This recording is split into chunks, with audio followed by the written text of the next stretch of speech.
All right. Hello, everybody. Thank you so much for joining us. My name is Alicia Hodges. I am the program director for the Concrete Masonry Checkoff.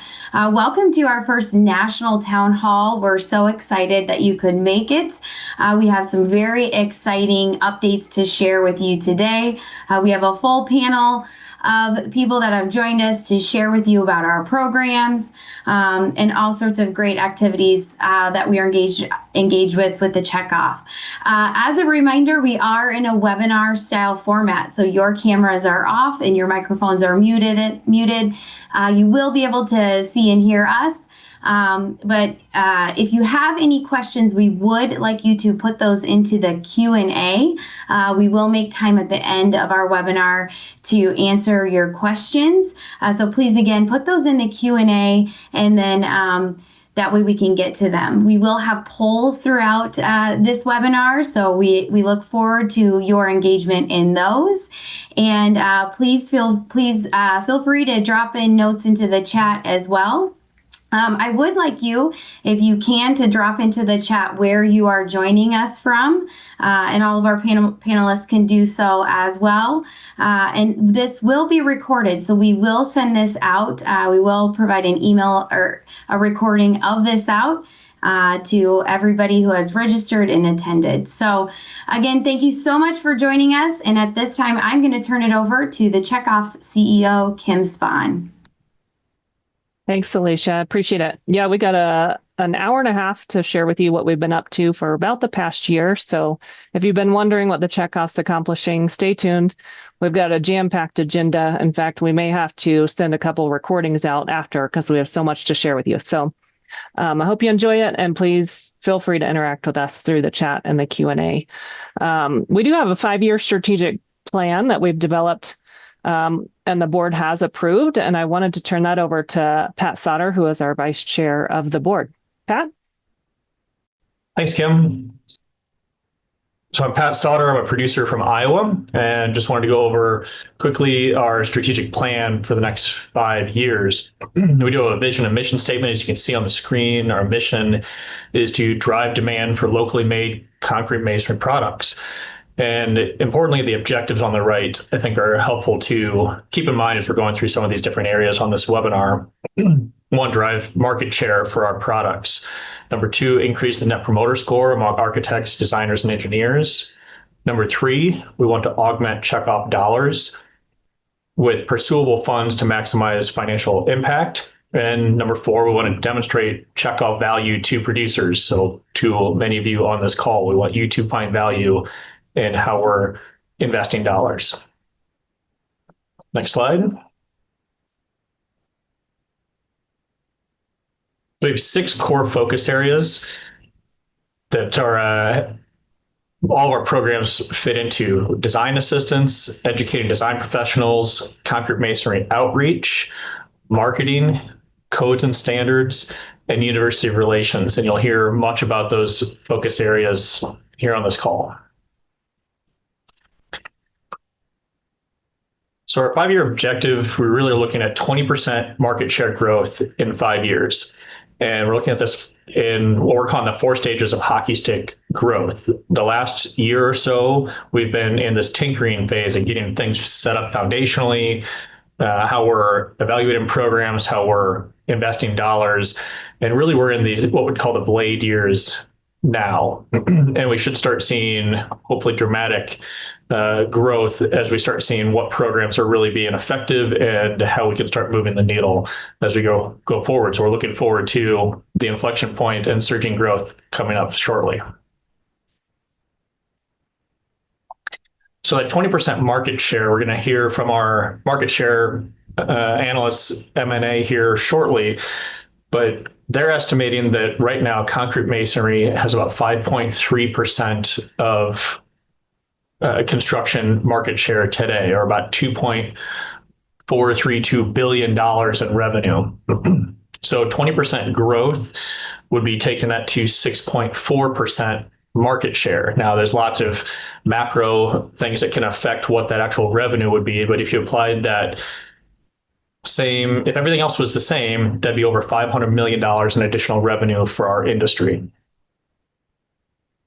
Next slide, please.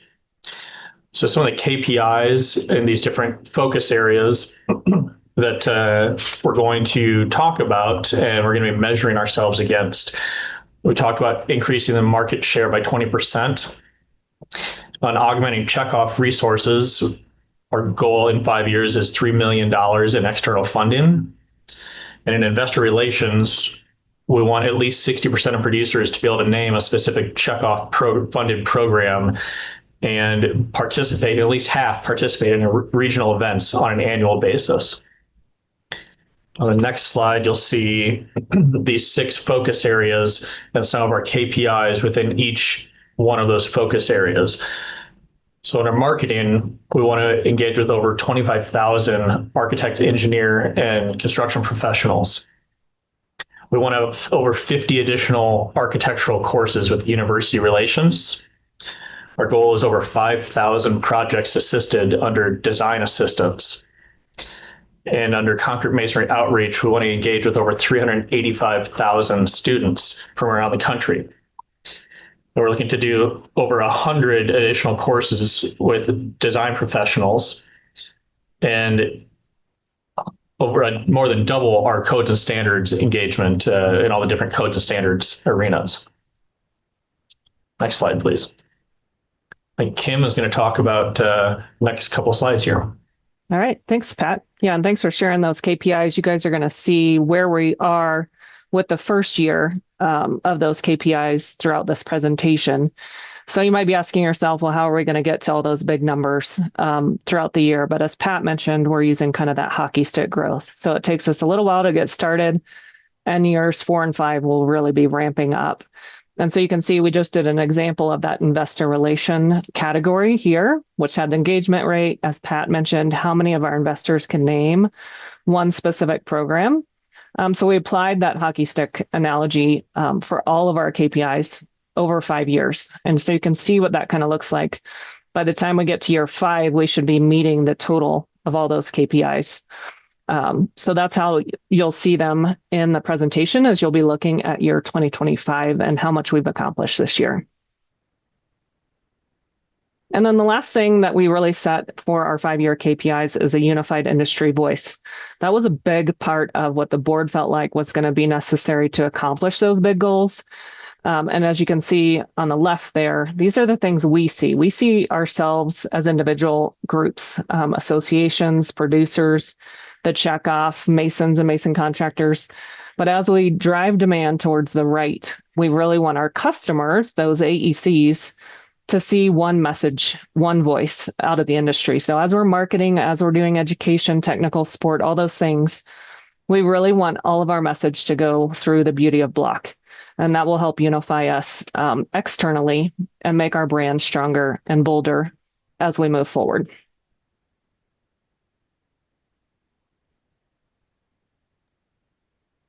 All right, Rich.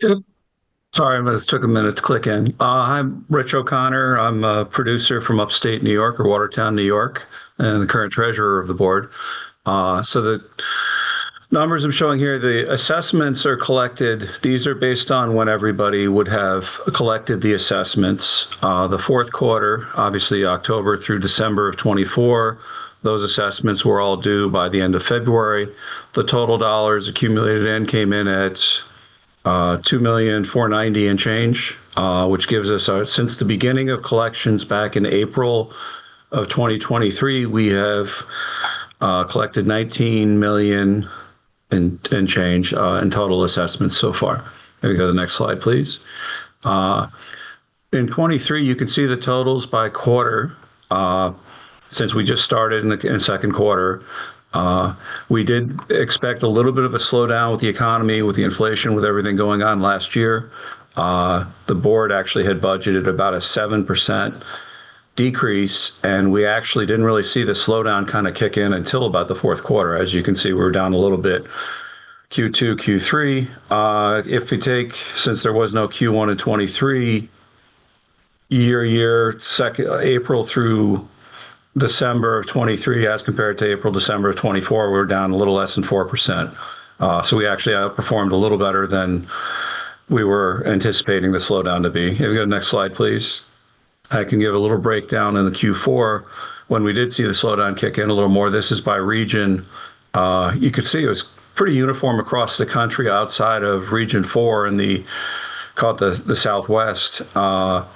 Was the one area it was kind of flat up a little bit. Everybody else was down a little bit in the fourth quarter. I can tell you for the early numbers for the first quarter of this year, those assessments were all due as of the end of May. So we're still cleaning everything up, making sure there aren't any stragglers coming in. We are seeing a little bit of continuation of the slowdown between weather, between all the political uncertainty and everything else. Right now, it looks like it's roughly about 12%, but we are still kind of cleaning those numbers up. The next slide. And so the other side of it is with the monies we've collected, going into our meeting in May, we had about $7 million that were available for programs. So you can see how it's broken out. The program funds are split out where about half, 50% is available for national programs, could be spent on regional as well. The regional programs are the second 50%, and they are sent back to the regions proportion to where the money came from. So you see Region 2 is the biggest region as far as the amount of assessments came in. They had the biggest amount of program funds coming back. So you could see what was available versus at our board meeting in May. These are the monies that were funded. That not all the money has necessarily been dispersed, but this is what has been committed and approved by the board of directors. And you can see there is still money left, varying by region. Still, that has not been spent. That money is actually earning interest and is just kind of waiting until the next meeting and basically for future use. Any monies that aren't spent remain within the region for future use. So. If I get one more slide, please. Or I think that might be my last slide. Thank you. Well, welcome everyone. I'm glad you're able to be on the webinar. My name is John Nelson. I'm with Morris Nelson and Associates. I also referred to as M&A. Next slide, please. As was talked before, we see that concrete masonry units have at about a 5.3% overall share. And if you want to take a look at the overall industry, it's about a $45 billion industry. One of the things that we wanted to make sure that we took a look at first was that we didn't start counting your market share against things that you're not going to be competing in. So this discounts construction for things like roads or highways or other things where concrete masonry is not appropriate. Next slide. And if you take a look across at the individual regions, you can see what the breakdown is. In general, it's fairly even, with Region 2 having the greatest market share. And of course, that makes somewhat sense when you think about what type of environment that they're in. And that's why concrete masonry is a little bit stronger in that particular region. Otherwise, you can see the regions across the board average between 3 and 8% in terms of the overall market share. Your biggest competitors across the board are going to be structural steel and softwood lumber. But when you take a look at the residential and the non-residential breakdown, that'll come more to light. And in fact, if we could go to the next slide. So here, there's two halves of this slides. Over on the left-hand slide, left-hand portion of it, let's take a look at the chart at the top, and you see market proportion. And what I'm trying to depict there is that with concrete masonry units, about 21% of your overall market is residential. The other almost 80% is the non-residential side. And so that's what that side of the chart means. On the right side of the chart, you're taking a look at what is your proportion of your market share for both the residential and the non-residential side. So you can see that the larger portion of the business is in the non-residential side, 6.6%. If you could go to the next slide, please. And if you want to break that down a little bit further by the regions, you can see how concrete masonry compares to all the other types of products and in the individual regions by the non-residential market share. And you can see it's fairly uniform across the board. And then if you look, that's okay, go ahead to the residential one. And then on the residential one, you can see a different look where, and it makes sense that in the middle there, you see how much larger the softwood lumber industry is than it was on the non-residential side.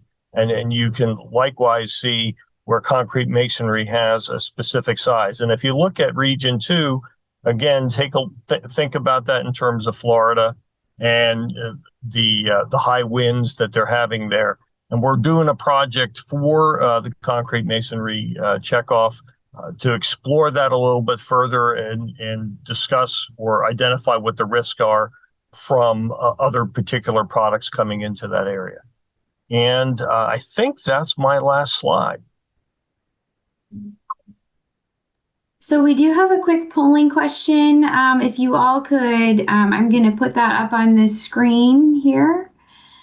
And I'm going to give you about 30 seconds to respond. So what segment holds the greatest opportunity for growth? If everybody could jump in and answer that question, that would be great.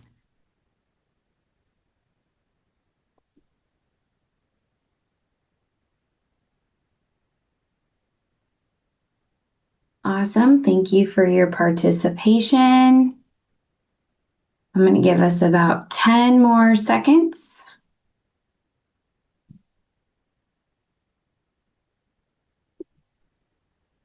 5, 4, 3, 2, 1. I'm going to end the poll in the interest of time. And here are the results of how you guys answered. So we appreciate that. I'm going to stop sharing the polling question. And actually, I'm going to go ahead and start talking about the national program updates.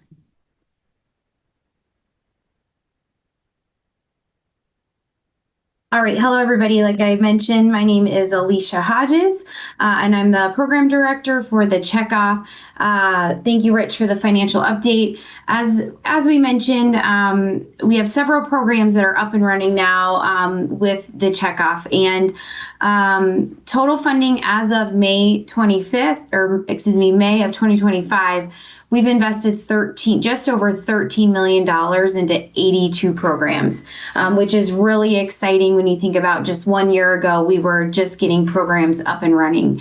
Pat talked a little bit about the different focus areas of the Checkoff that fall within our order. And as you can see, we've invested $4 million into marketing. We're excited. We have national program leads on to talk about each of these focus areas, but we're excited to share with you more about our Beauty of Block national marketing campaign. We've invested $3.5 million into design assistance with the startup of our Block Design Collective, which Riley Dvorak, our national program lead, is on to share more about that. 1.46 into concrete masonry outreach. And concrete masonry outreach is really outreach to our youth, to really share with them about just their future, the future that they can have in masonry. So MCAA and Robert Melgard is on to share more about our national program with that. $1.4 million into university relations. University relations is a couple different areas. We're invested in research and then also making sure that we have curriculum into starting up curriculum and courses at different universities across the country. We have $1.3 million invested into codes and standards. Nick Lang is on to share more about our national codes effort. And then $1.2 million into our educating design professionals. And so Aaron Heidecker will share a little bit more about our national program as it relates to educating design professionals in the launch of our Block Learning Hub. Next slide, please. So all of our program leads do submit a quarterly update. I'm going to share some updates with you. As of Q1, we're actually almost to the end of Q2, so they'll provide another update after the end of this month. But I will share some of our updates from Q1. So program updates from codes and standards. In the first quarter, we were able to engage 15 subject matter experts into codes work with 1,320 hours, Their work focused on environmental, structural systems, and fire safety.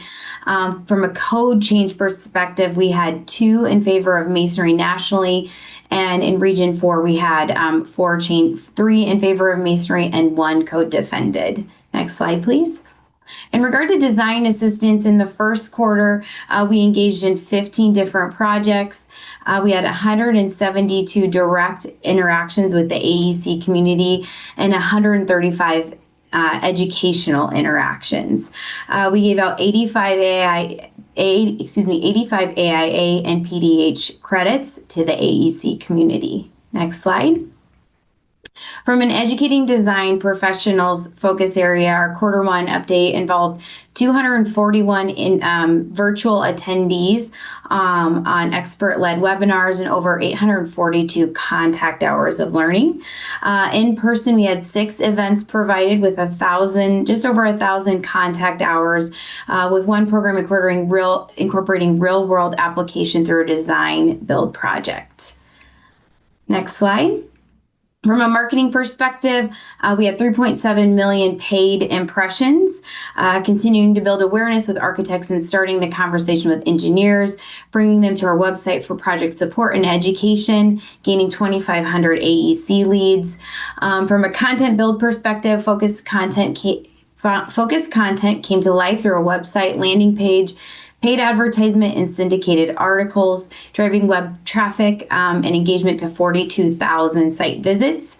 And then paid placement across national and regional efforts garnered 63 pickups with a total potential reach of 39.3 million, and secured our AIA innovation partnership, which we're going to share more with you about here in just a minute. Next slide.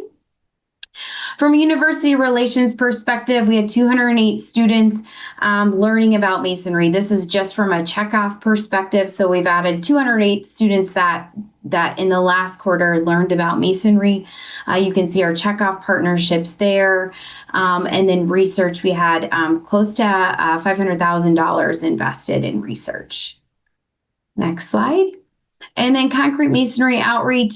In the first quarter, we had 10 high school events, reached 2,000 students, and in total, 4,500 students were engaged with masonry curriculum, while 1,000 more participated in broader career development. We had masonry curriculum incorporated into 8 schools. We have a lot of momentum growing there, and across the country had 22 skills competitions. 400 students put their training to the test, and 50 students went on to accept jobs in the masonry industry. We have some exciting updates about the NCCER curriculum that we are updating, and so that's now active in 50 states. Okay, Riley, I'm going to turn it over to you. Hey everyone, my name is Riley Dvorak. I'm the design director running the Block Design Collective, which honestly is a very exciting initiative within the Checkoff. Our primary aim is to grow market share through the direct influence and engagement of the design community. As a national group, our first major undertaking is to fill the spots for 5 regional directors to support each of the 5 Checkoff regions. We've had Tino and Chuck on board for a number of months, and I'm happy to report Lauren Kennedy is our Region 4 director, who just came on a little less than a month ago. Very proud of our team so far. These guys are all go-getters and are doing some really great things for the industry. If I would just encourage you, if you're on the call, if any of these individuals are covering the region in which you reside and you have not yet met them, I really encourage you, look up their info online and reach out, and they're really looking forward to connecting with you and engaging with you, and honestly just finding ways that we can support you and be an extension of your team. The other two regions are underway. We wrapped up the first round of Region 2 interviews this morning. So we're hoping that person could potentially be on board as early as next month. For Region 5, we're still accepting applications. So if you know anyone in that region, we'd be happy to give a look at some more candidates for that, because we would love to have that position filled before our launch, which is coming in September, which is what you're looking at now. So we are obviously, as a group, we're moving, we're doing some good things. But once we have everything in place, we really want to do a national push to get the word out. So this launch is going to be a key initiative for us, because as of right now, there's not a lot of designers that know who we are. We're a brand new group, and so we need to get the word out. Our goal here is to engage the design community, to build familiarity with who we are, and to establish us as a go-to resource for the CMU industry. And with that engagement, our ultimate goal is to increase the consideration and efficiency of concrete masonry structures. So the launch is really centered around building some of that buzz around our industry, and some of the exciting things that we're offering to the design community, with the intent of growing awareness of our brand and the available services that we're bringing to the designers. We'll have a number of things available at the launch that are actually in development right now, including free project support and engagement. Some of that's up and running. You'll hear about that later. Online resources, monthly webinars, all of that is building some really good momentum. And then to get that word out, we're going to be doing some coordinated messaging, including some paid media ads and engagement with partner associations and groups. We'll also be looking to partner with you as producers. For any of your sales groups or architectural reps that are out calling on the design community, we want to equip you with resources and tools that can help you get in the door and also help us increase our awareness. So we'll be having a package of tools available to you, including brochures, some collateral, some about the Block Design Collective slides that can be included in your engagements and presentations to the design community, as well as a promotional video that should make it really easy to communicate the services and the availability of our team. So the easiest way to think of what our group is doing is through these 4 different initiatives. And as I go through these, I just want to highlight that, although our team is not yet fully built out and we're not yet launching, we're still very active in starting these things up and hitting the ground. The directors we have on board, as I mentioned, are go-getters. They're people who don't want to just sit around and wait, and so they're out and they're doing things.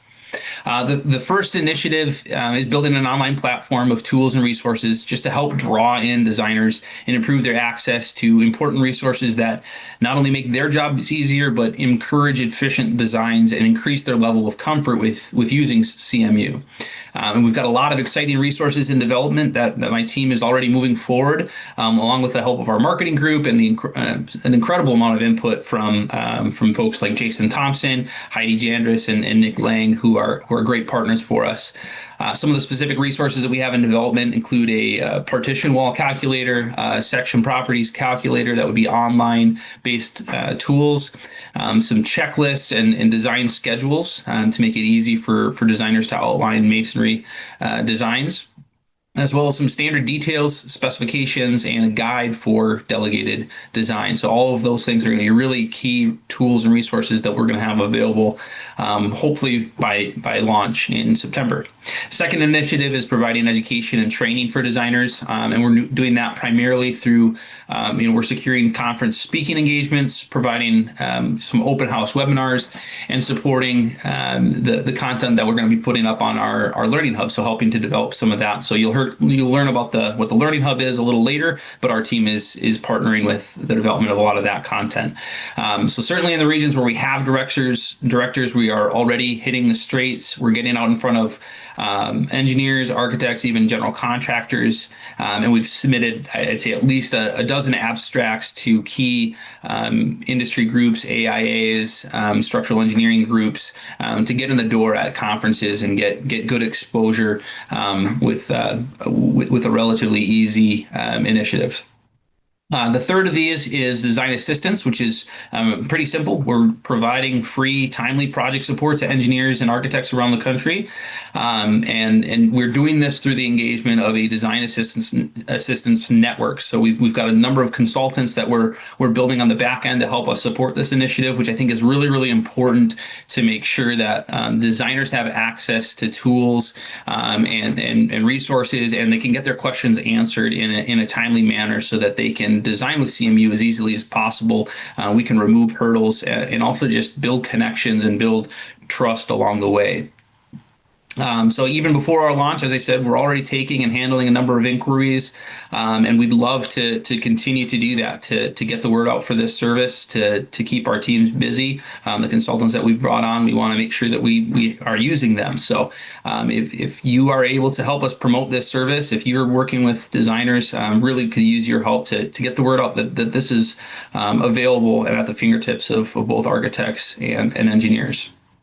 The last initiative, and really what I'd say is probably the most exciting, are these concept proposals. And with these, our aim is to engage with owners and architects early in the concept stages of their projects, to be able to provide them with preliminary structural designs along with renderings and cost estimates, just to help them make an informed decision with the solutions that are available to them, while also giving us a stage to promote some of the lesser known benefits of our product.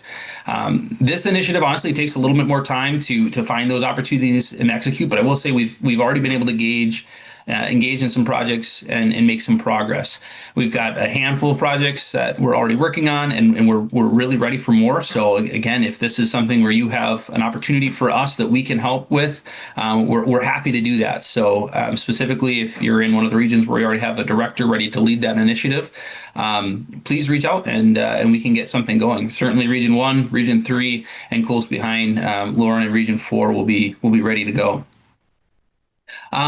Next slide. While we're on the note of some of our activities, I thought it's worth mentioning that just a couple short weeks ago, our entire team jumped in with AIA in Boston. We managed a booth there. We were able to market the BDC to many of the, I think, tens of thousands of folks that were there, really with the intent of capturing leads, honing our messaging, building some exciting conversations around the concrete masonry industry, and engaging with architects directly. And specifically, this was the conference in Boston, and we were able to secure a lot of really critical leads for us in that region, with Chuck, our Region 1 director, being present there.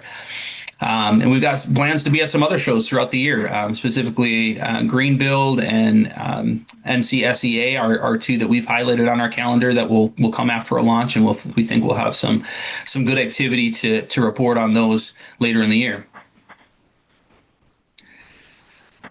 So just to round out some of the services that we're providing, this is on the left is our project support form. So if you go onto the Beauty Block site, you'll be able to see that. It's just a button, and you can point designers to that, let them know the availability of that they can fill out a few quick details about their project, and we'll reach out to them.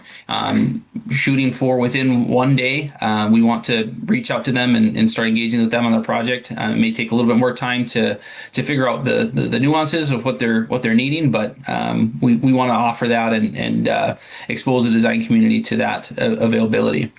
On the right side is a concept proposal, something that Tino pulled together in Region 3, just an example of what we would do in those situations where we can work up a preliminary design and then work with in conjunction with a producer or as well as a contractor to figure out costing and scheduling estimates on the front end, just to engage that decision maker so that they know what a masonry option entails, and we can also get a seat at the table to influence that decision-making process. We've got a few other projects that we're actually running through a similar process with, and obviously just those take a little bit of time to unfold, but we're very excited about the prospects of that. So here are our 1 year KPI goals and the project progress we've made so far just this year. So on the bottom, you'll see those 4 projects that we have in the works that I mentioned. And then working our way up, you'll see we've got right now just 22 design assistance inquiries. A lot of that has to do with, we're not actively advertising that service as much as we will be. So we expect that later in the year is going to go up dramatically. Could certainly use your support as much as we can in that and getting the word out. We've had over 700 AEC interactions. Those are both direct conversations as well as educational type encounters. And then 13 educational events, which gets us well on pace to achieve our goal of 25. We're really excited about what the rest of the year is going to bring and really making a concerted push to reach these goals and fill out the bars all the way through. And being able to do that with not only having 2 additional directors, but getting that national launch and engaging and partnering with you as a producer, I think will really help us to achieve these goals and hit our targets. So we're very excited about that. That's all I had.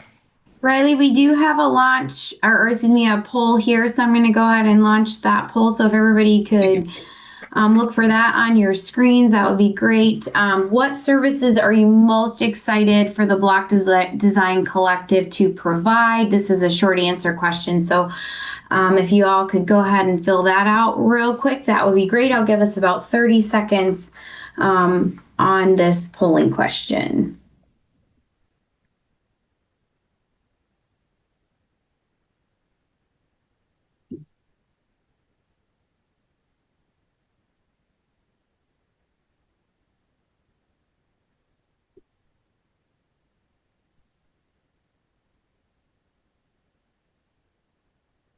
We need about 10 more seconds. If everybody could give your answers, that would be great.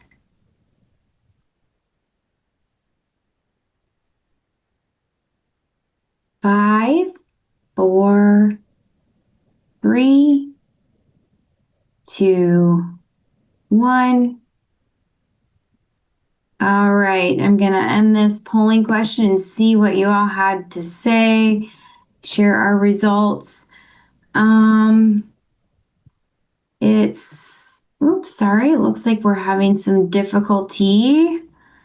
So these are short answer questions. So I'm sure they're collected on the back end of Zoom. So we'll make sure to look through those. Thank you all for your feedback. I'll make sure to get that to Riley so he can go through it. And if we have any questions or anything, we'll make sure to get that out to you guys. So thank you all for your involvement in that polling question. And that brings us to marketing. Hi, my name is Kirsten Schrader, and I am with Clutch Performance. We serve as the marketing partner for the National Checkoff, and we're excited to give you updates because things are happening on the marketing side of things. So hopefully all of you, or at least most of you, have seen the beauty of Block. And before I get into the specifics on this slide, the first thing that the Checkoff did before launching the national campaign was to be quite purposeful in doing research, interviewing both digitally and one-on-one nearly 400 architects, engineers, and contractors to better understand what their perceptions of CMU are and where the opportunities are as we think about a national campaign. And what we heard was, one, that their perceptions of CMU is definitely outdated, and they have a very, I'm speaking generally, but a narrow definition of where CMU makes sense. They absolutely see it as a strong building material, but in turn have kind of that limited view of where it makes sense to use it. Where the biggest limitations and perceptions are probably not surprisingly around aesthetics and the flexibility of use. Those were the overwhelming 2 opportunity areas, but then also renewability/sustainability and cost actually came up. So as we thought about the campaign, we wanted to make sure that we were hitting on those opportunity areas as well as where the strengths already are. And that's how we came up with the beauty of Block. That is the national marketing campaign. It's our Got Milk, our tag that we want people to think of when they think of CMU for many years to come. We went specifically to drive right at that perception that block is not beautiful, but that's not really the only thing that the beauty of block is about. The beauty of block is about all the benefits that you get when utilizing CMUs in your construction without any sacrifice. So you can see some of the examples: structures that stand their ground. That's the beauty of block. Avoiding downtime after disaster strikes, keeping insurance costs in check, little to no maintenance, low embodied carbon over its lifetime. So it just gives us this playground to talk about a lot of different things as we're talking about concrete masonry. And just, I'm only going to touch on last year shortly. The campaign launched in July of last year, so we had about 6 months. We were super excited when we saw these results and as we monitored them. I only want to highlight one thing on here, and that's just kind of a follow-up from what Riley was talking about with the Block Design Collective. We had our very first webinar in December of last year, and we had over 1,600 architects who registered for that and took credits on their CEUs, and that number is still growing. It's on demand. So one of the biggest things that we also heard out of that research was how interested AECs are in learning more about concrete mason. We had people tell us specifically, we've heard your story from your competitors. It's time to hear from you. And I think that first webinar really underscored exactly how true that is. All right. We use very much a sales mindset as we're doing the marketing. We understand exactly kind of what the interaction is like for you guys on the sales side, and we want to make sure that what we're doing is helping shorten your sales cycle. So again, we are B2B focused. So we are focused on architects, engineers, and contractors. We have some things that go and purposely slip into like mainstream media, which you'll hear about in just a second. But primarily, we're focused on AECs. This lets us have the biggest influence and the biggest impact from a marketing perspective, and also then leverages and supports and lifts what Riley's doing in the Block Design Collective and what you're going to hear more about with the Education Hub. We're building a database of architects, engineers, and contractors, and by connecting them through the many different ways that we can now with technology, we're able to understand more about each of them and make sure that we're feeding the needs that they have and the wants and questions that they have. Alicia mentioned the AIA Innovation Partnership. We're really excited about this one. This is a paid partnership, but through this, we get several things for the industry. Visibility with architects throughout the year. We have accredited CEU delivery, several webinars, and then we'll also be showing up in AIA publications and on their social media channels. And then worth noting that while we focus on architects out of the gate, later this year, we'll be adding engineers into our marketing efforts. So look forward to more information about that in the coming months. Cool. Thank you, Kirsten. My name is John Pofrel. I'm part of the Clutch team. Work closely with Kirsten and others. Let's talk content a little bit. So she mentioned Beauty of Block didn't launch publicly until last summer. So we're coming into year 2 of sort of being out in the wild, and what does that look like? And as we look to sort of play with the big boys, right, and sort of expand our presence and our reach, we're showing up in more places, and more places means more stuff. So how do we go about sort of delivering on that thing with all these different platforms and audiences? So this is just an example. It's a busy slide by intention because a lot goes into it. If you start with the left, this accredited presentations, a lot of blood and sweat goes into this vetting and making sure all the citations and information is rock solid, right? This is not a marketing function. You would not want a marketer pulling this stuff together.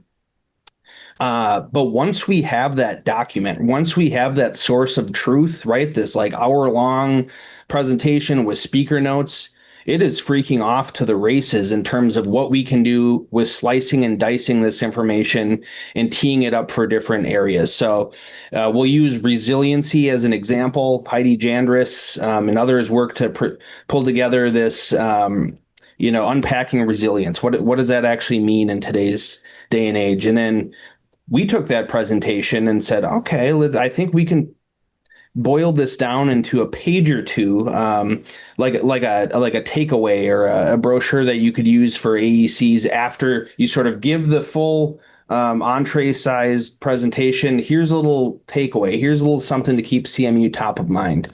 Okay, then we have that brochure, and now that's sort of the roadmap for, okay, I think we could do a landing page with this. Basically, we follow this same structure. And now when you go to beautyofblock.com, there is a little resiliency tab you can click on, and it walks you through this cool experience here. Our digital ads, so the things that pop up when people are on sites or reading articles, that stuff is informed from the same stuff. So it's not in a vacuum and we're just trying to be clever and witty with these headlines. It's like it's sort of grounded in this truth document. And then video stuff. How can we take this little bite-sized stuff for social and newsletters and other things and just keeping it really like tight and interesting? And we kind of understand attention spans nowadays. So this is sort of walk you through the whole process of once we have a subject, this is how it starts showing up.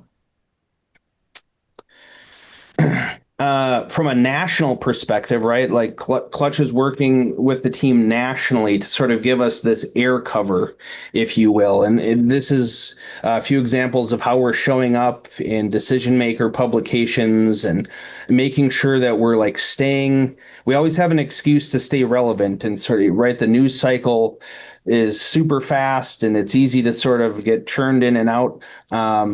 We're sort of keeping the steady drumbeat of masonry and why it makes sense for resilience and how you're able to achieve cost savings and different things like that.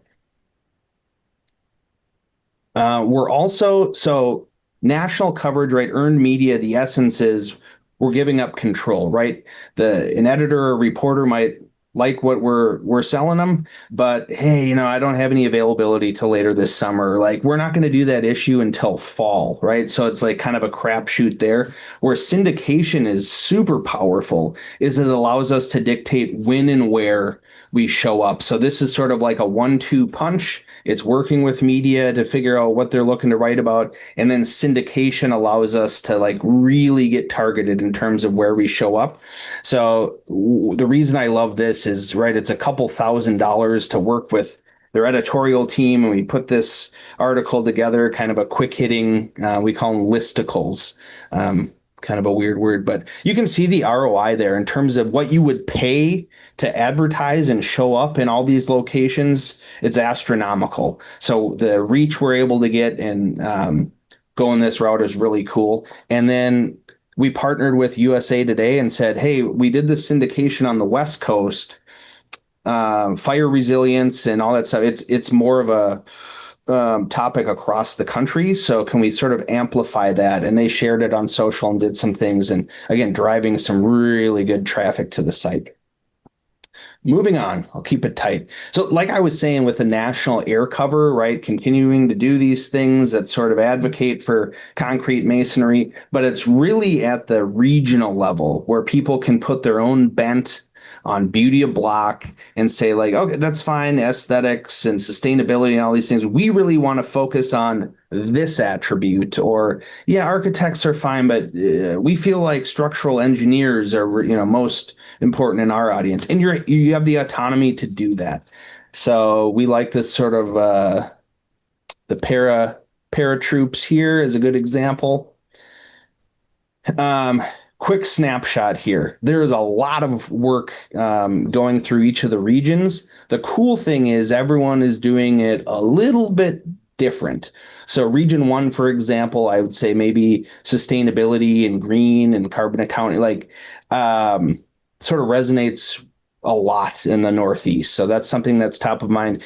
Riley mentioned his regional team of regional directors. Chuck Rotondo is a new hire for Region 1. We worked on placing some articles and sort of elevating his profile and getting his name and face out there talking about things. The other thing they're doing is because it's such a hotbed for events in the Northeast, right? You think like New York and Boston and Philly. It's also really expensive to exhibit if you think about just being there. And so we're doing a geofencing thing where we're able to sort of get people's information from afar, kind of a big brother thing. But then once they take action and click on something or go to the website, they go from an anonymous user to someone that we can start to like plan around and understand that journey. So that's cool. Region 2, this is kind of a late breaking development, but I think a lot of people down there are familiar with the Block Strong work that's happening that will continue in Florida to consumers. This is all about bringing Beauty of Block to the Southeast, those 7 or 8 states, and communicating with AECs, right? That audience, that professional audience.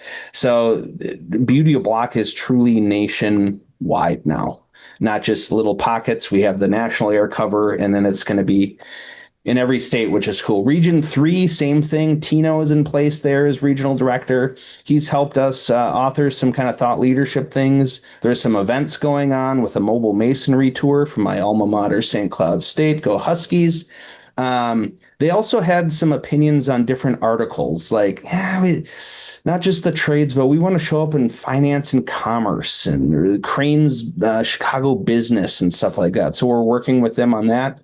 Region 4 is cool. Again, they said architects, that's fine and well, but we really want to have a boots on the ground presence with engineers at these trade shows. We provide collateral for those things.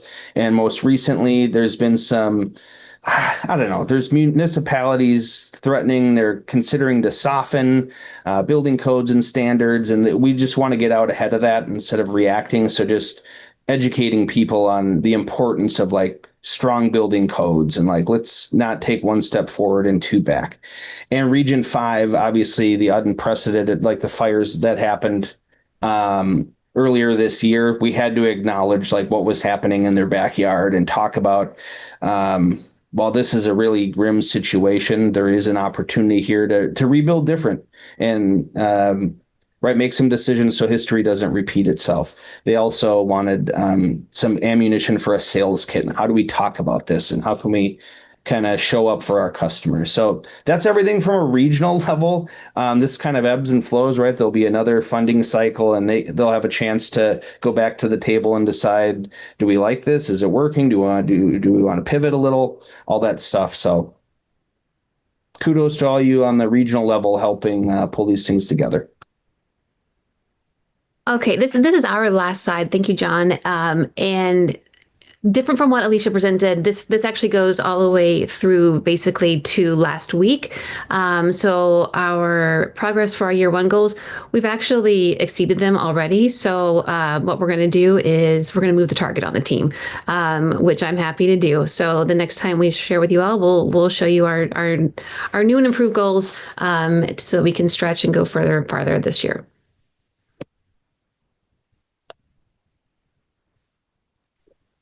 And hey guys, before we get too far, we did actually add a marketing polling question, so I'm going to put that up on the screen for everybody. If everybody could look at your screens for a minute, I'm going to launch a marketing polling question right now.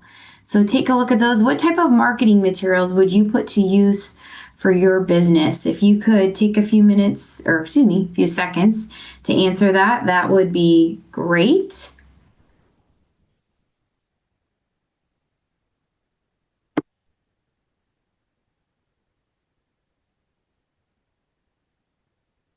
Thank you, everybody. This is super helpful information for us, where we will take all of the polling questions and surveys and make sure we look at them as a team. It's so important to know what you guys are thinking. We've got about 30% participation. If we can get a few more, I'll give us about 10 more seconds here.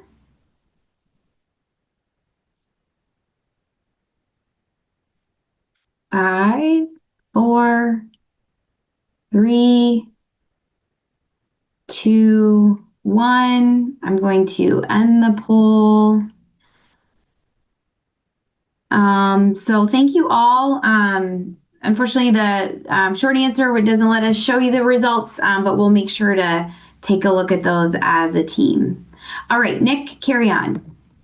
All right, great. Thank you very much for the opportunity. For those who know me, my name is Nick Lang. I'm VP of Engineering for the Concrete Masonry and Hardscapes Association, and we've been, fortunate enough to partner with the Checkoff program in order to help advance the efforts on codes and standards. Can you switch to the next slide? At the highest level, what we're hoping to do is develop a broader network of subject matter experts to promote and engage and educate rather in various codes and standards forums on behalf of the concrete masonry industry. So as part of that, I wanted to just highlight some of our focus areas and the efforts. We kind of broke them into 5 broad categories. So on the structural side, we've been engaging in the development of TMS 402-602. We actually have a brand new project we're starting up relative to functional resilience for masonry structures after seismic events that has really brought together a good partnership of associations within the industry to help get that into the code development process, and then also finding new opportunities to get us engaged more on the resilience front.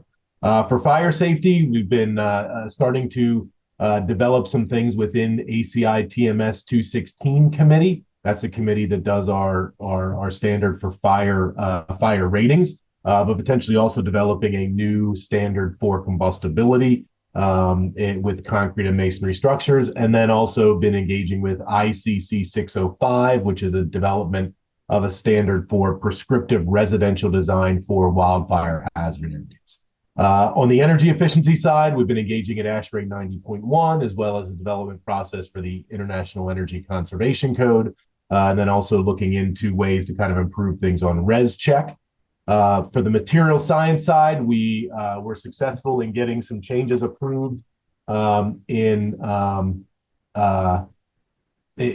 ASTM to help include the use of RICAST in our specifications, and so that helps to set us apart from other products. And then we're also engaging to develop a new standard for performance-based CMU with alternative cementitious materials, and also a standard for how to measure CO2 uptake.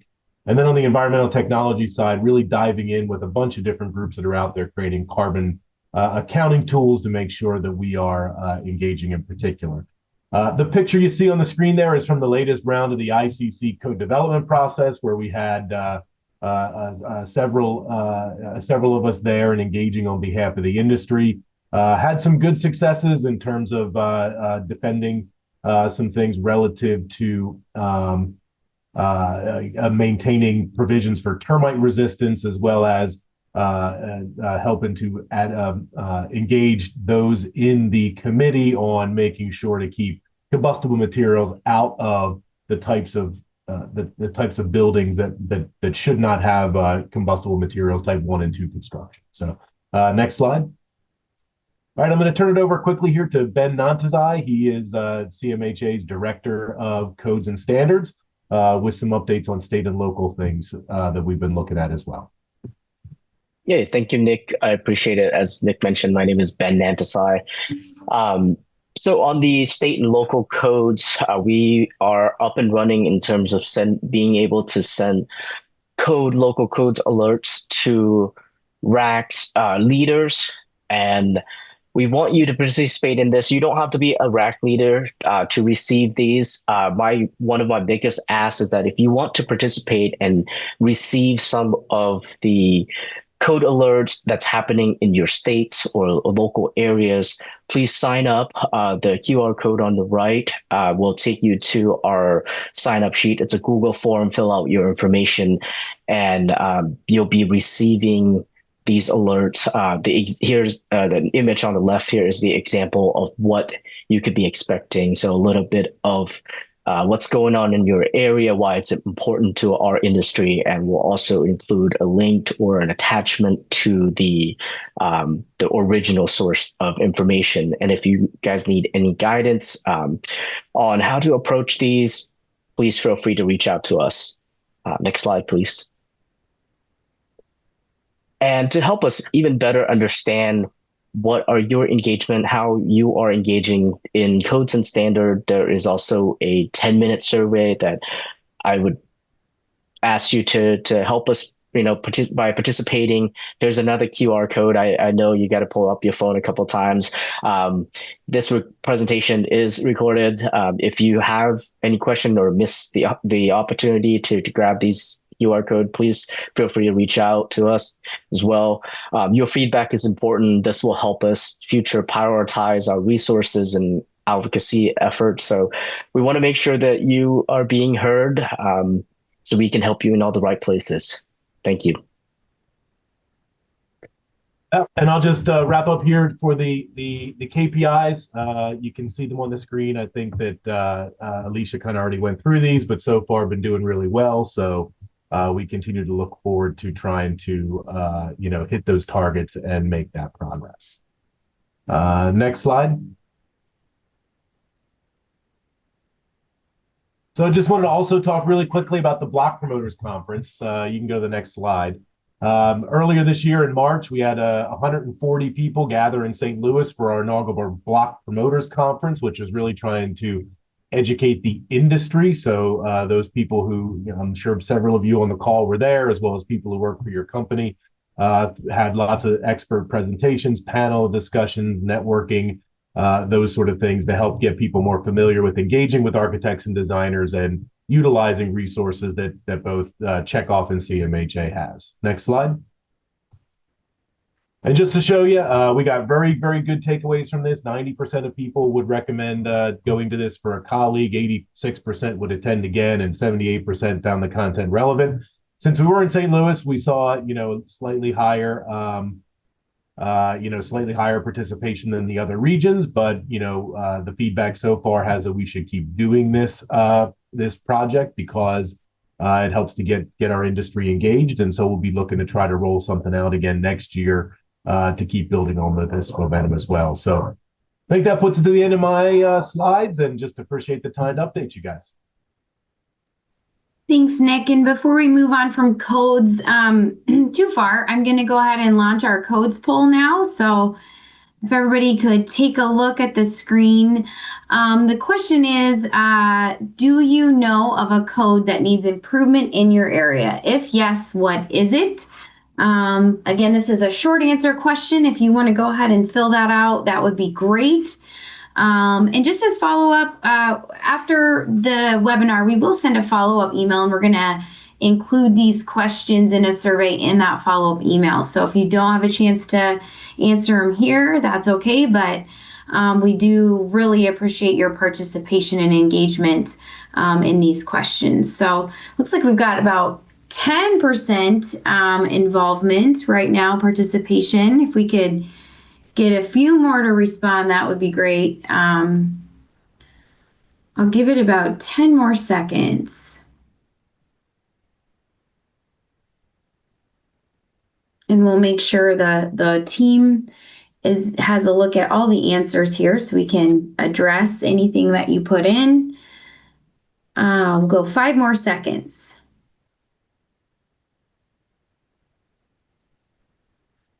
2, 1. All right. Thank you, everybody. And I'm going to go ahead and now turn it over to Erin Heidecker, who will chat about our Block Learning Hub. Thank you, Alicia. And hi, everyone. I'm Erin Heidecker with the Clutch team, and I'll be taking you through an update on our Block Learning Hub. We are excited to announce that the Block Learning Hub is now in session. This hub is free for AECs to access and earn continuing education credits, learning from industry experts on the benefits of building with Block. So our courses cover everything from resiliency to codes to getting back to basics. And all of the courses that are offered are AIA accredited and can be submitted for PDH credits as well. So we're building the Learning Hub based on what people need to know in the industry to build effectively with Block. And to help drive traffic to the Block Learning Hub, we've been partnering with some of our paid media partners to host sponsored webinars.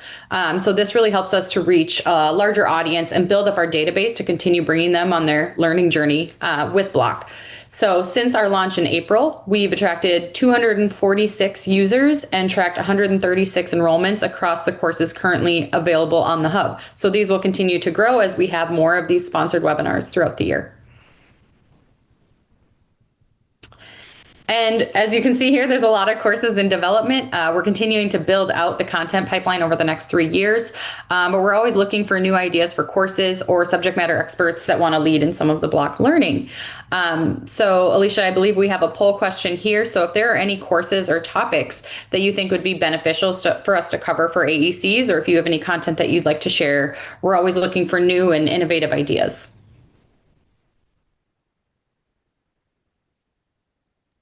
Excuse me, Erin, and thank you. It should be up on your screen now. So what is the learning module you would like to see for our learning hub? So if you guys have any ideas or if there's anything we're missing out there, I think it would be great.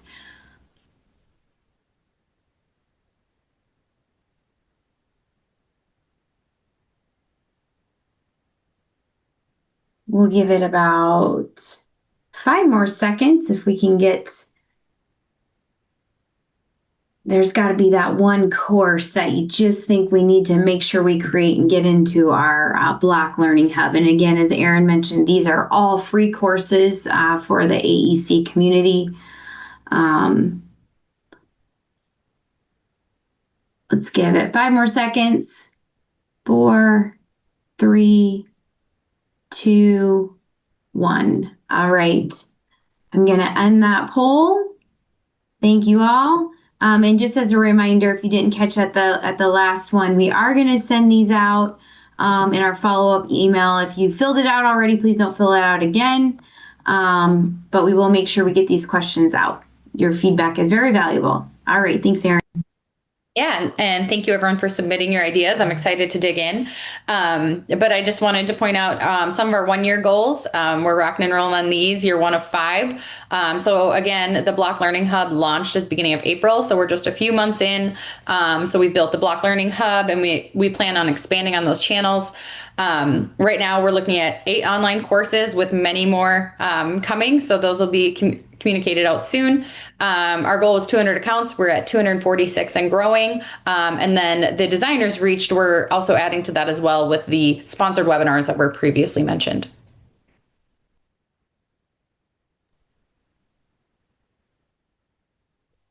Good afternoon. I'm Robert Melgard. I'm the National Director for Youth Outreach and Education for the MCAA. Thank you for the opportunity to present some of the cool stuff we've been up to since December. We came on board here with the MCAA, a brand new initiative for outreach and education as part of this program with the Checkoff. So really excited about that opportunity. Our primary goal is to educate, inspire high school students to pursue careers in masonry. And that will be to reestablish training programs across the country in high schools and technical colleges. So we want to equip the educators with the tools and the resources needed to present career opportunities for the industry.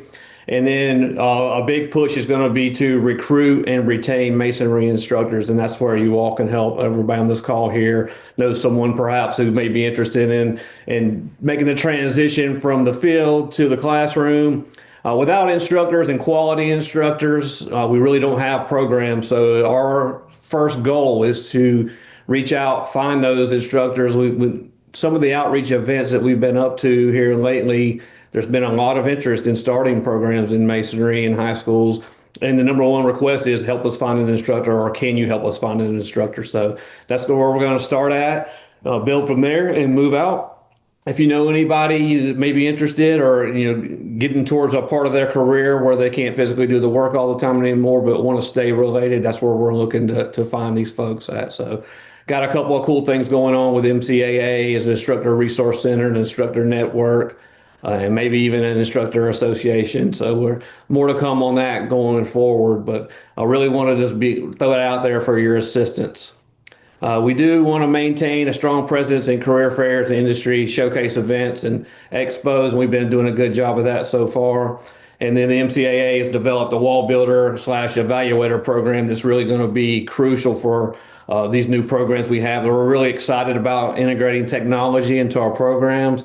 the scanner is something that's going to be really cool for our instructors because it's going to really help them to assess projects and take the subjectivity out on what it takes to grade a project that's a hands-on project in masonry. So we're in the testing phase. We've been testing over a year on that. We got one more test coming up here soon at the Skills USA competition in Atlanta, but really excited about that. We scan the walls and we compare that to what a human judge would look at when they're going to judge these walls. So really narrowed it down and finalizing the details in the testing, and hope we can roll that out soon.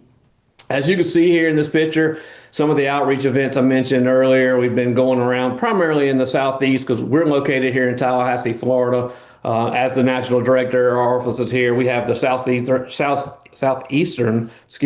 director down here in Tallahassee with me as well. So we kind of just try to hit the Southeast events that we can drive to and make an appearance and speak to the students and folks going by, even the administrators for the high school programs and all that, they come through some of these events. We've been partnering with local mason contractors to provide the hands-on demonstration areas. It's really cool to see the kids get excited about it. We do have like a VR virtual reality headset that does some job site simulation that kind of draws them in. They want to put the headset on, then maybe they leave from there and they transition over to the hands-on area where they can pick up a trowel and spread some mortar. So it's cool to see the enthusiasm of the kids, and especially the female students too. They've been really excited about wanting to try it and lay a few brick. In fact, we have to kind of get the guys to come over after the girls have, taken their chance because they want to do it. The boys are a little bit more apprehensive because I think the girls kind of naturally take to the trowel and it intimidates the boys, but it's all in good fun there. So then on top of the outreach events, we've been coordinating with the competition. So again, mostly in the Southeast, since it's the first hire we made for our regional director position. We've been hitting North Carolina contests, Florida, and they've had several. You can see some of the pictures. That one right there in the center, that was some of the instructors that were coming in from the Department of Corrections in Florida to help judge the high school masonry competitions for Skills USA. And we're getting prepared to go next week up to Atlanta for the national contest. We've had several, all the states have completed theirs. There's going to be over 50 contestants. The future of the industry, showcasing their talent up in Atlanta next week. So look for some social media blast on all of that. And it's going to be cool to see, all those kids in action. These are the best of the best. And as you can see from this picture, before we move on to the next slide, those instructors are not young guys. So that's what we're looking for, providing career opportunities for those who love masonry but just can't maybe physically do it. So again, I want to hit on that because that's going to be the key to our success, is finding these instructors, because I feel like we could start a lot of programs if we have the instructor to place in those classrooms. So if you want to look here at the goals, we were really conservative when we were reporting out our goals because these are the ones that Connor Birdsong and I have directly been in contact with in the Southeast. So there are a lot of more outreach events going on. We're going to figure out a way to start tracking that. And as we bring on the other regional directors across the country, we'll be reporting much higher numbers. And we didn't really want to record numbers of outreach events that we didn't directly participate in, even though we know they're going on. We're kind of just going to try to stay conservative and ramp it up as we go forward from year one. The goal, I think, was only one state to use the NCCER curriculum, and we have at least 10 doing it. We have a lot more. We've reached out to NCCER directly for an accurate number on that, and we're waiting on some of the data to come back, but we know that there's at least 10 currently using the masonry curriculum. And while we're on that, we're really excited that the curriculum has been updated. So over the last year with NCCER and MCAA, we put together a team of subject matter experts. These are mason contractors from all over the country, some instructors, and they've revamped the entire curriculum. So it's completely updated. Levels 1 and 2, I'm happy to report, are out and have been printed. So we're ready for the next school year to come in. We're going to do some webinars later on this year, maybe in October, just to highlight some of the curriculum, what we're using. So if you're interested in what we're using in our masonry training programs, please join those webinars and we'll give a high-level overview of some of that. We're really, really excited about it. The outreach events, the same way. We only reported 8, but there's a lot more going on. These are 8 that we directly went and participated in. And as we bring on new team members, we're going to be in different parts of the country supporting these events. While I'm there, I also mentioned that we're currently looking for a Region 3 outreach and education regional director. And we're really wanting to look for someone and maybe perhaps in the Indianapolis area, but that's not set in stone. For the right person, we're really flexible on where that office location can be. So if you know anybody in the Checkoff Region 3 who may be a good fit for us, please have them reach out to me or Jeff Buckowitz, and we'll chat with those folks. We're really trying to build our team out, because the more people we bring on, the quicker we can accomplish some of our goals. And then the 2% self-funded, that means we want to get away from the dollars from the checkoff and be self-sufficient. And we're going to do that through some grants. We've applied for several grants, and we're in the final stage of 1 or 2 of those. Really excited about the opportunity. As these grants start rolling in for our organization, we'll be completely self-sustainable, and we'll be able to build out all of our regions even quicker. This is a 5-year plan. We hope to have it accomplished in 3. So that's what our goal is internally. And as we start pulling these grants in, building our team out, I think we'll be able to set ourselves up for some success there. So if anybody has any questions, I'll be happy to answer those either at the end of this session, or if you want to reach out to me directly with instructor leads or team leads for that Region 3 position, I appreciate it. Again, thank you for your time today.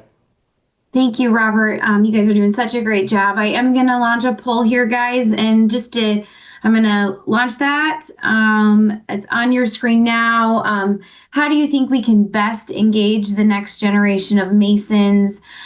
Please, if you have a few moments here, if you could answer that question, that would be great. We're really looking forward to your answers on this. Just to keep you posted, we are going to wrap this poll, go through a few more slides, and then open it up for Q&A in our last 10 minutes here. So thank you, everybody who is on and continues to listen and be engaged. We appreciate it, and hope you are enjoying the updates from the Checkoff. All right, we've got about 18% engagement in this polling question right now.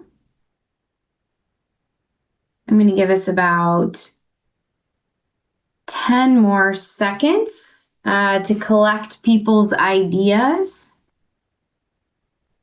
I'm going to make sure it's a longer 10 seconds versus standard, because we've got a lot of engagement in this poll. So this is great. I'm sure Robert and Jeff are looking forward to your answers on this one.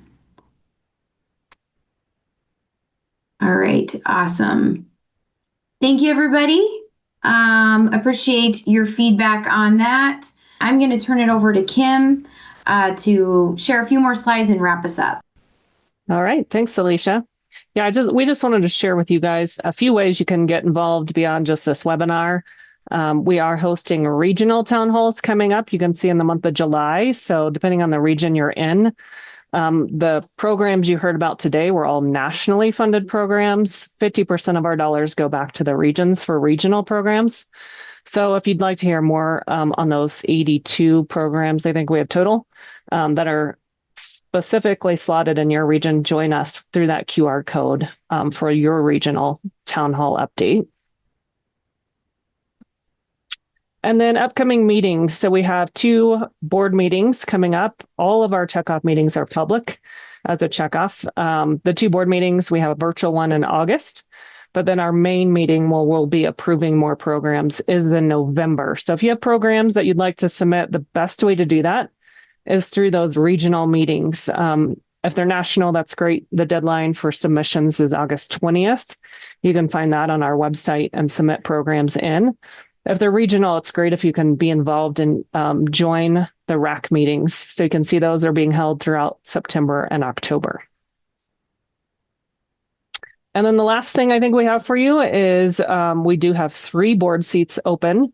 So we have seats in region 1, 2, and 3. So if you have a company that represents one of those regions, 1 is the Northeast, 2 is the Southeast, and 3 is kind of the Great Lakes area.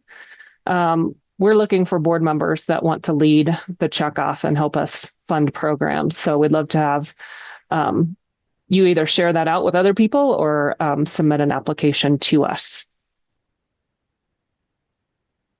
And then the last thing we wanted to share with you is there is a producer portal. So we have two websites. Riley talked about the Beauty of Block. That's the external facing to engineers, architects, contractors.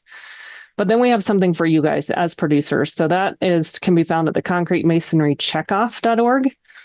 You can get to the producer portal through that QR code as well. But there you'll find in the producer portal things like program updates. You heard from M&A on our market share research. You can find that research there. In that portal, you can find reports that are coming out from these programs. So all the things that are going out of the checkoff, we want to make sure you have access to. So you can jump in and find those there. All right. And we did have some questions coming in, so appreciate those. We're going to answer those with the last about 10 minutes we have left. If you have questions that you don't get answered, we'd love to hear from you. So feel free to reach out at any point. The first one is what categories of construction was covered in the M&A analysis. So John did have to step off this call, but so far he has split that out into residential versus non-residential, and that's as far as we've gone. We are looking at consulting with him and breaking that down further. So we would have then like multifamily, different things like public buildings, education, those kinds of things broken out probably next year. So that's going to take an additional effort to get additional categories added. So another question that came in, I'm going to turn this one over to you, Robert. How can companies become more involved in outreach events and supporting the training programs? Yeah, good question. I think if you just reach out to our office, and depending on the region you're at, we'll connect you with the training programs in your area. It could be as easy as attending an expo, a career day, and talking to the students with a representative from our team who's there, or coming into the classroom directly to support, maybe do a demonstration in there with some equipment or a project, or I have a guest speaker. We always encourage guest speakers to come in. So just the fact that anyone who wants to be involved, we want to make it as easy as possible. And then I'm sure someone in your industry. I want to keep on saying this, that we need instructors. So if you can help us by identifying folks who are industry related who might be a good fit for that. We're trying to ease the pathway to the classroom with some alternative teacher certification projects we're working on for policy changes across the country right now to make that easier, the transition for those people. And then we're going to provide a mentor network for anybody who does want to come into that classroom. So we'll connect you with folks who have made that transition to help answer questions and ease any concerns you might have. But in all, any way you want to support, we're happy to have you, and just reach out to us and we can make those connections. Thank you. Yeah, thanks, Robert. Ben, this one's for you from James Kane. Can you explain why defending against certain code changes, like the termite resistant material definition and FRTW expansion, is important for the masonry industry? Yeah, absolutely. That's a really good question. Sometimes we look over the little things like definitions, but definitions like these in the ICC codes can have a huge impact because they're, in a way, other industries are looking to expand this definition to include other materials like FRTW, that's the fire retardant treated wood, or broader terms like termite systems and stuff like that.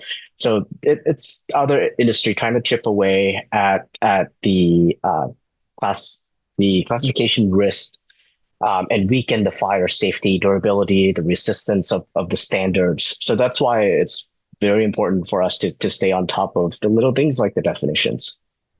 Thank you. Yeah, thanks, Ben. Let's see, we had a couple more. One came in the Q&A that got answered, but I'm not sure everybody saw it. So Riley, this one's for you. The goal that was set for 1,800 AEC interactions, is that for individuals or for firms? That was, as we outlined it, for individuals. And we have that internally, we kind of separate those types of interactions between direct interactions and more educational interactions. So if they've attended a seminar or something, that's still a type of interaction that we may have with them. But, really our focus is direct engagements with individuals. Yeah, thanks, Riley. Yeah. Another one on market share, which I can take since John had to step off. The question is, did it include tilt-up wall categories cast in place? We really took a top-down look at the market share analysis. So I saw another question in there about whether it included partition walls or light gauge framing. We really didn't go down to that level. We took a higher level of whether the whole building was included as steel or lumber or masonry. So we don't have it broken down that far to date. Another question, Nick, this one's coming to you. Will the next version of the CMHA Checkoff St. Louis program, when will the next one happen? That it was very well produced. Well, first of all, appreciate the compliment. We don't exactly know yet. This is one of those ones we wanted to give it a go the first time to see how it went. We are working with a small group of stakeholders to help put the vision of what the next one is. It'll be hopefully sometime in 2026. We'll be submitting some recommendations and probably a request to Checkoff for their consideration in November about doing this again. But stay tuned. We don't have anything currently on the calendar, but hopefully next year for sure. All right. Thanks, Nick. Aaron, this one's coming to you. Someone was asking about the cool Beauty of Block vest that some of our team is wearing and how they could access one of those. Yes. So we have, or the slide before this had the QR code for the producer portal. When you log in there, you'll be able to access the producer storefront as well. We're always adding new items to that. Vests are coming very soon. So be sure to check that out. You'll be able to order some really great Beauty of Block swag. Awesome. Thanks, Aaron. I think I saw maybe one more. Let's see. So another one, Ben, for you is how can we get involved in the state alert system and can help make sure our region doesn't miss important code changes? Yes. So that's one. There are a couple asked for that. A couple response to that is one, participate in the survey so that we understand what type of codes, alerts that you're looking to get, right? You're interested in, and then two, please sign up for our code alert participation. So it's a short Google form. It asks about your information, your email, and where you're located. That will help us pinpoint where you are. So when there are codes alert in your specific region, that way you're not getting everything from the entire country. So there's those two QR codes. If you missed it, please look out for the recording of this or reach out to Nick or myself directly, and we'd be happy to share that with you. Awesome. Thanks, Ben. And the last one I see in here, and we'll wrap up with this, is really just a compliment. So we'll take it. Liz, thanks so much. She kind of said that it's helpful to keep everybody on the same page and avoid siloing. And so this is really helping eliminate duplication and really drive market share. So thanks, Liz, for that. All right. Well, thanks everybody for joining us. We appreciate it. And we look forward to seeing you on your regional town hall next month. Take care, everyone. Have a great week.